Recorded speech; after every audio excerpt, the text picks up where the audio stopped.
भारत के CDS general Anil Chauhan ने पाकिस्तान को लेकर एक बड़ी बात कही है।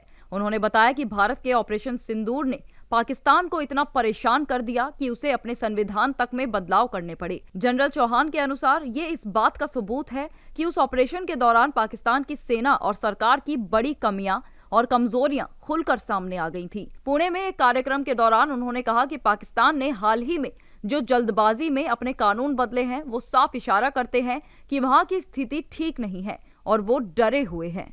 जनरल चौहान ने साफ किया कि ऑपरेशन सिंदूर अभी पूरी तरह खत्म नहीं हुआ है, बल्कि कुछ समय के लिए रुका है। उनके इस बयान को रणनीतिक तौर पर बहुत महत्वपूर्ण माना जा रहा है। उन्होंने कहा कि किसी देश का संविधान उसकी सेना और राजनीति की सोच को दर्शाता है और पाकिस्तान ने जो बदलाव किए हैं वो वहां की अंदरूनी उथल पुथल को दिखाते हैं।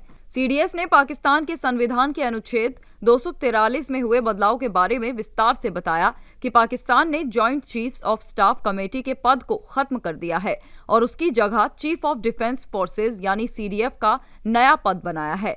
अब ये पद सिर्फ वहां के थल सेना प्रमुख यानी आर्मी चीफ के पास ही रहेगा। जनरल चौहान के अनुसार ये सेना के संयुक्त तालमेल के नियमों के खिलाफ है, क्योंकि इससे सारी सैन्य शक्तियां सिर्फ एक ही व्यक्ति के हाथ में आ गई है।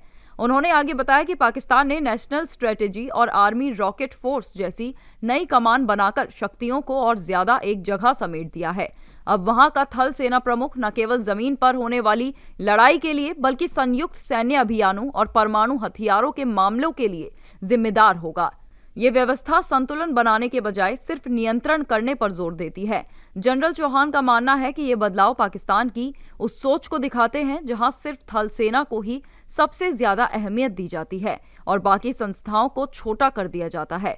विशेषज्ञों का कहना है कि शक्तियों का इस तरह एक ही जगह इकट्ठा होना भविष्य में किसी भी देश की सुरक्षा को कमजोर कर सकता है। इसी बीच भारत ने सिंधु जल संधि को लेकर भी कड़ा रुख अपनाया है। पहलगाम हमले के बाद भारत ने इस संधि को रोक दिया है और स्पष्ट कर दिया है कि जब तक पाकिस्तान सीमा पार से आतंकवाद बंद नहीं करता तब तक ये रोक जारी रहेगी। जनरल चौहान का ये बयान संकेत देता है कि भारत सैन्य, रणनीतिक और कूटनीतिक हर स्तर पर पाकिस्तान की हर चाल पर पैनी नजर रख रहा है।